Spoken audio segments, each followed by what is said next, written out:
أعوذ بالله السميع العليم من الشيطان الرجيم بسم الله الرحمن الرحيم ربنا آتنا في الدنيا حسنة وفي الآخرة حسنة وقنا عذاب النار۔ عزیز طلبہ السلام علیکم ورحمۃ اللہ وبرکاتہ۔ شرح المدعوم کتاب حج درس نمبر 364 میں قربانی کے لیے باشرائط جانور نہ ملنے کے احکام گفتگو ہوں گے۔ قربانی کے جانور کی شرائط بیان ہو چکی ہیں جو کہ واجب اور لازمی ہیں۔ اگر ویسی شرائط کا جانور نہیں ملتا تو اس کے احکام ذکر کیے جائیں گے۔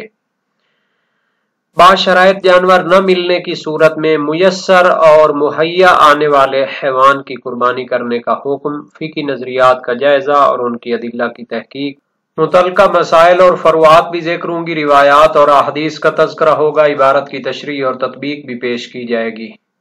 قربانی کے جانور کی شرائط میں بیان کیا گیا ہے کہ قربانی کا جانور محظول و لاغر نہیں ہونا چاہیے بلکہ موٹا تازہ ہونا چاہیے۔ تو اب فرماتے ہیں اگر انسان قربانی کا جانور موٹا تازہ تلاش نہ کر سکے اور اس کو قربانی نہ کر سکے تو لاغر اور محظول جانور ہی کافی ہوگا، اس کی قربانی کرنی چاہیے۔ قریب تر نظریہ یہ ہے۔ اسی طرح قربانی کے جانور کی شرائط میں سے شرط ہے کہ حیوان صحیح و سالم، تام اور کامل ہونا چاہیے۔ اب اگر صحیح و سالم جانور نہیں ملتا تو ناقص و معیوب جانور ہی کافی ہوگا۔ اس نظریے کے لیے جو دلیلیں دی گئی ہیں وہ اس طرح ہیں۔ ایک دلیل تو ہے حدیث نبوی جو کہ غیر امامیہ منابع سے آتی ہے اور ان کو پھر مختلف جگہوں پر فقہائے شیعہ استفادہ کرتے ہیں۔ حدیث نبوی ہے اذا امرتکم بشیء فأتوا منہ ما استطعتم، جب میں تمہیں کسی چیز کا حکم دیتا ہوں تو جتنا ممکن ہو اس کو انجام دو۔ تو اب مولا نے حکم دیا ہے کہ صحیح و سالم اور موٹا تازہ جانور قربانی کیا جائے۔ اب اگر ممکن نہیں رہا تو پھر جتنا ممکن ہے ایک جانور ناقص و معیوب ہی کیوں نہ ہو تو اس کو قربانی کر دیں۔ تو یہ حدیث ہے جس سے استفادہ کیا جاتا ہے کہ جب انسان کامل اور موٹا تازہ جانور قربانی نہیں کر سکتا تو پھر جتنا ممکن ہو اس کو انجام دینا چاہیے۔ دوسری روایت ہے حسن معاویہ بن عمار جلیل القدر سے کا راوی امام صادق علیہ السلام سے ہے، اس میں ہے ان لم تجد فما تیسر لکا، اگر قربانی کا جانور واجب شرائط کے ساتھ پیدا نہیں ہوتا، نہیں ملتا تو جتنا ممکن ہو اسی کو قربان کرو۔ یہ ایک نظریہ ہے اس باس میں۔ دوسرا نظریہ ہے کہ جب قربانی کا جانور واجب شرائط کے ساتھ نہیں ملتا تو پھر اس کی جگہ پر روزے رکھنے پڑیں گے۔ 10 روزے اس کی جگہ پر رکھنے ہوتے ہیں جن کے مسائل بعد میں بیان کیے جائیں گے شہید کی عبارت میں۔ تو اس کی دلیل یہ ہے کہ جس کا حکم دیا گیا ہے مأمور بہی وہ کامل قربانی ہے، یعنی موٹا تازہ جانور ہو، صحیح و سالم ہو۔ تو جب وہ نہیں ملتا تو پھر اس کے بدل کی طرف جانا پڑے گا، اس کے بدلے میں روزے رکھنے کا حکم دیا گیا۔ ناقص قربانی انجام دینا صحیح نہیں ہوگا۔ تو عبارت کو دیکھتے ہیں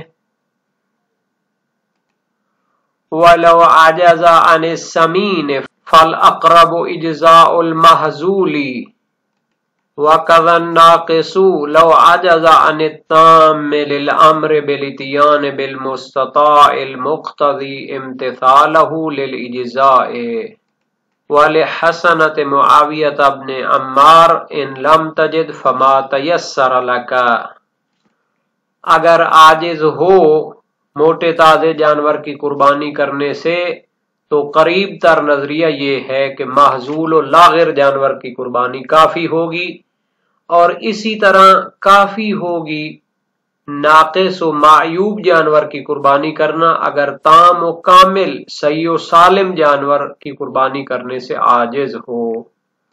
اس کی 2 دلیلیں ہیں۔ للامر بالاتیان بالمستطاع، چونکہ امر کیا گیا ہے کہ جتنا ممکن ہو انجام دینا چاہیے اگر کامل طور پر انجام دینا ممکن نہ ہو۔ المقتضی امتثالہ للاجزاء، کہ اس کا امتثال کرنا اجزاء اور کافی ہونے کا تقاضا کرتا ہے۔ یہ اصل میں نبوی روایت ہے، اذا امرتکم بشیء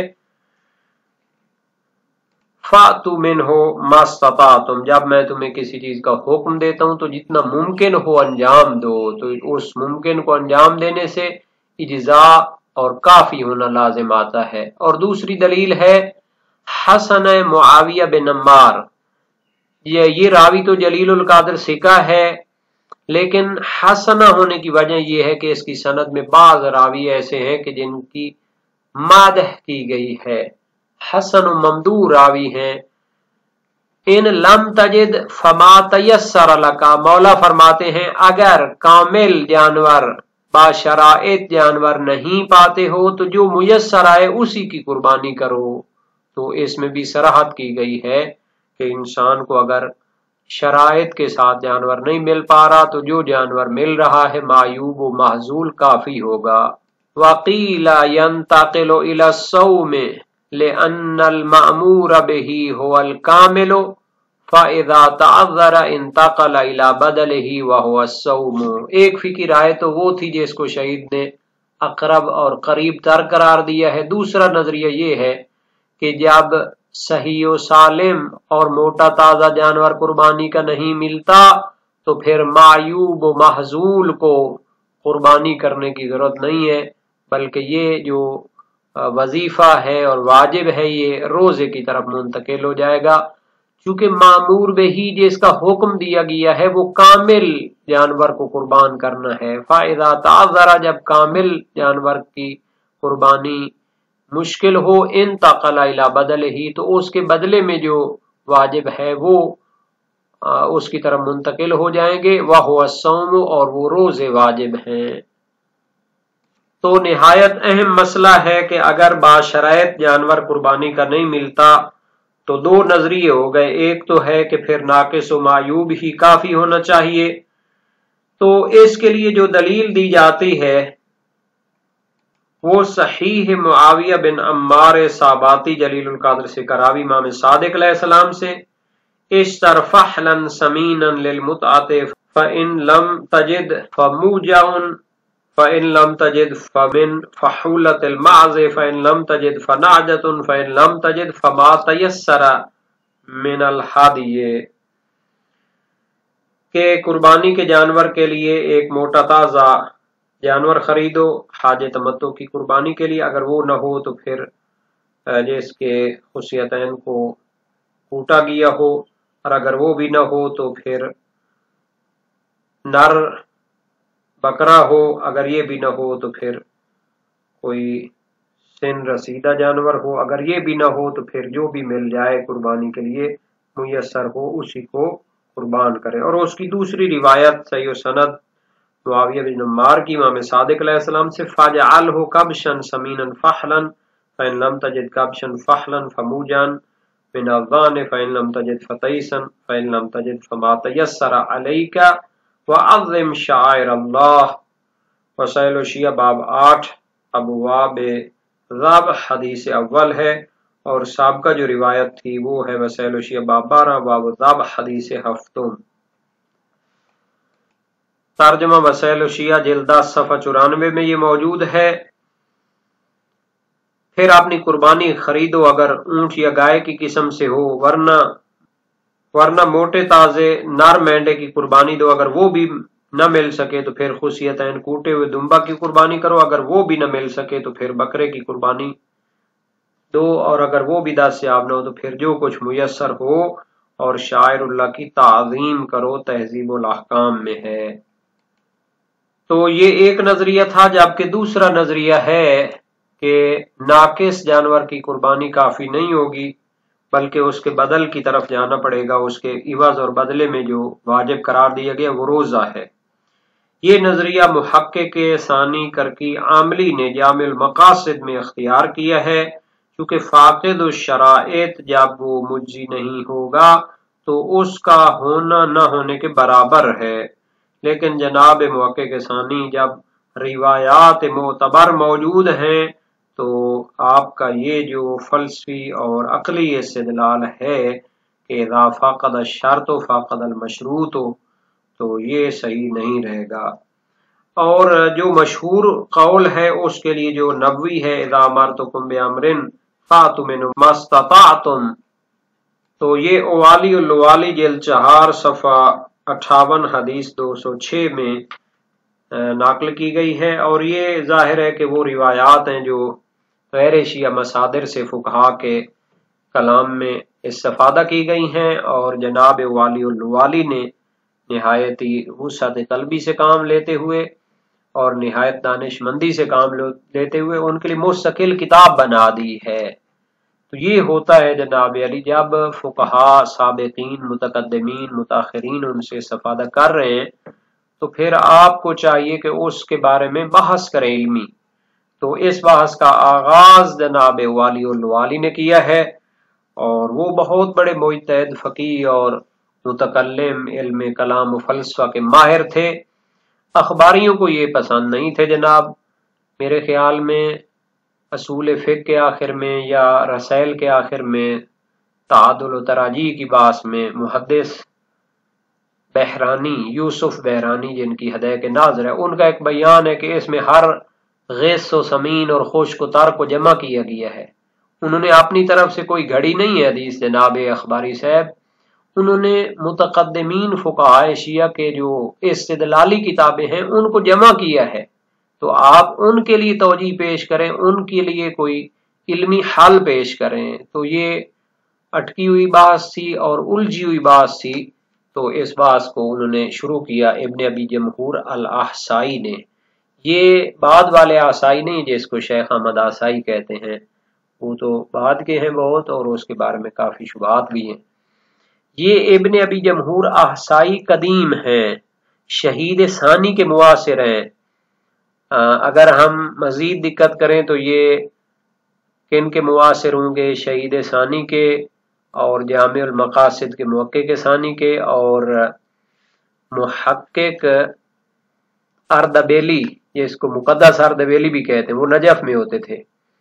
تو ان کی بہت بڑی بڑی کتابیں ہیں، اب ایک مؤسسہ نجف میں کام کر رہا ہے جنہوں نے اس کی تحقیقات کو شاندار طریقے سے شائع کیا ہے، اور اس کے تحقیقی نسخے ہمیں قم میں میسر آئے تھے اور اس سے استفادہ کیا گیا تھا۔ اور اس پر مزید تحقیق جو کی گئی ہے وہ میزان اعتبار روایات احمد عرفے کے شیعہ، یہ ایم فل کے تھیسس سے، اور محقق نے مختلف منابع سے استدلالی بحثیں کی ہیں۔ وَلَوْ وَجَدَ الثَّمَنَ دُونَهُ مُطْلَقًا خَلَّفَهُ عِنْدَ مَنْ يَشْتَرِيهِ وَيَهْدِيهِ عَنْهُ مِنَ الثِّقَاتِ إِنْ لَمْ يَكُنْ بِمَكَّةَ طُولَ ذِي الْحِجَّةِ فَإِنْ تَعَذَّرَ فِيهِ فَمِنَ الْقَابِلِ فِيهِ۔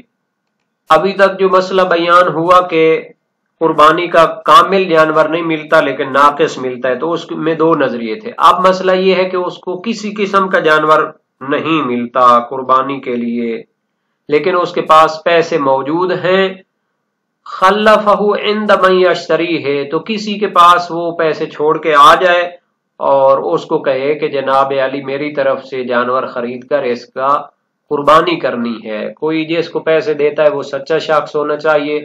یہ اس صورت میں کسی کو دے گا جب وہ خود وہاں مکہ میں نہیں رہنا چاہتا، تو یہ پورے ذی الحجہ میں کہیں کسی وقت بھی اس کو خرید کر اس کو قربانی کیا جا سکتا ہے۔ اگر پورے ذی الحجہ میں یہ بھی اور اس کا نائب بھی اس کو قربانی نہ کر سکے تو پھر اگلے سال اس کو ذی الحجہ میں قربانی کر سکتا ہے۔ لو وجد الثمن دونہ، اگر اس کے پاس پیسے موجود ہوں قربانی کے لیے لیکن جانور اصلا نہ ملتا ہو، مطلقا نہ ہی کامل نہ ہی ناقص، خلفہ عند من یشتریہ، تو کسی شخص کے پاس وہ پیسے چھوڑ دے جو اس کو خریدے، ویہدیہ عنہ، اور اس کی طرف سے اس کو قربانی کر دے۔ من الثقات، جس کے پاس وہ پیسے چھوڑ کے آئے وہ سچا شخص ہونا چاہیے، قابل اعتماد ہونا چاہیے، یہ نہ ہو کہ اسے پیسے لے کے کسی اور کام میں لگا دے۔ ان لم یقم بمکہ، اگر یہ خود مکہ میں نہیں رہتا، اگر خود رہنا چاہتا ہے تو پھر کسی کو دینے کی ضرورت نہیں ہوگی، اور اس قربانی کا جانور پھر پیش کرنے کا وقت ہے طول ذی الحجہ، یعنی اگر عید قربان والے دن وہ قربانی کا جانور نہیں ملتا تو پورے ذی الحجہ میں اس کو وقت ہے وہ یا اس کا نائب اس کو خرید کر قربانی کرے۔ فَإِن تَعَذَّرَ فِيهِ، اگر اس سال پورے ذی الحجہ میں قربانی کا جانور نہیں مل پاتا، فَمِنَ الْقَابِلِ فِيهِ، تو اگلے سال اسی مہینے میں اس کی قربانی کرنی ہے۔ تو اس کے لیے اکثر فقہائے شیعہ کا نظریہ یہی ہے۔ صحیح حریث بن عبداللہ سجستانی بلوچستانی امام صادق علیہ السلام سے روایت کی، فی متمتن یاجد الثمن ولا یاجد الغنم، اس کے پاس پیسے ہیں جو حج تمتع کرنے والا ہے لیکن جانور پیدا نہیں ہوتا۔ قال یخلف الثمن عند بعض اہل مکہ ویامر من یشتری لہ ویذبح عنہ وهو یجزی عنہ فاذا مضى ذو الحجہ اخر ذلك الى قابل من ذی الحجہ۔ وسائل شیعہ باب 44 ابواب الذبح حدیث اول ہے۔ وسائل شیعہ ترجمہ اردو جلدہم صفحہ 128 میں یہ حدیث موجود ہے۔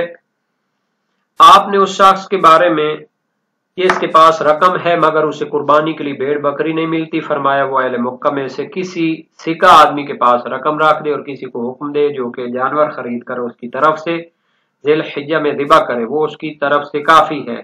اگر ذی الحجہ کا مہینہ گزر جائے تو وہ پھر اگلے سال کے ذی الحجہ تک مؤخر کرے۔ فروع کافی تہذیب الاحکام استبصار فی مختلف فیہ الاخبار، فروع کافی اور استبصار کا اردو ترجمہ بھی ہو چکا ہے۔ اور ناظر کی روایت امام صادق علیہ السلام سے ان رجل تمتع بالعمرہ الی الحج فوجب علیہ النسک فطالبہ فلم یصبہ وهو موسر حسن الحال وهو يضعف عن الصيام مما ينبغي له ان يصنع، قال يرفع ثمن النسك الى من يذبح بمكة ان كان يريد المضي الى اهله وليذبح عنه في ذي الحجة، فقلت فإنه دفعه إلى من يذبح عنه فلم يصب في ذي الحجة نسكا وأصابه بعد ذلك، قال لا يذبح عنه إلا في ذي الحجة وإن أخره إلى قابل۔ یہ بھی اسی باب میں موجود ہے۔ یہ ناظر بن قرواش ہے۔ میں نے امام باقر علیہ السلام سے سوال کیا، ایک شخص نے حج تمتع کیا، اس پر قربانی واجب ہے، اس نے تلاش کی مگر نہ مل سکی، وہ مالدار ہے، روزہ رکھ نہیں سکتا تو اسے کیا کرنا چاہیے؟ فرمایا اگر وہ اپنے گھر واپس جانا چاہتا ہے تو کسی شخص کے پاس رقم رکھ دے جو اس کی طرف سے مکہ میں جانور خرید کر ذی الحجہ کے مہینے میں ذبح کرے۔ عرض کیا اس نے جس شخص کو رقم دی اسے بھی ذی الحجہ کے مہینے میں جانور نہ مل سکا اور اس کے بعد مل گیا، فرمایا ذی الحجہ میں ذبح کرے اگرچہ اس کے اگلے سال میں کرے۔ اور ابن ادریس ہلی چونکہ خبر واحد پر عمل کرنے کو منع کرتے ہیں تو انہوں نے ان دو روایتوں پر عمل نہیں کیا اور انہوں نے روزے کو واجب قرار دیا، چونکہ اللہ تعالی نے ہمیں روزے کی طرف ناقل فرمایا ہے جب قربانی موجود نہ ہو۔ تو قربانی کے جانور کی بجائے قیمت وہاں پر چھوڑ کے آنا دلیل کا محتاج ہے، اور جو دلیلیں موجود ہیں اس کو خبر واحد ہونے کی وجہ سے نہیں مانتے، حالانکہ اس کا ضعیف ہونا ظاہر ہے چونکہ خبر واحد کی حجیت کی دلیلیں موجود ہیں۔ اکثر فقہا نے شرط کی ہے کہ کسی سچے قابل اعتماد شخص کے پاس پیسے چھوڑ کے آئے، حالانکہ نصوص میں یہ شرط نہیں ہے۔ تو اس کی وجہ یہ رہی ہے کہ جناب علی براءت ذمہ کا یقین تابع ہوتا ہے جب قابل اعتماد بندے کے پاس چھوڑ کے آئے، نہیں تو وہ اپنی سگریٹ پانی پہ لگا دے تو پھر مشکل ہو سکتی ہے۔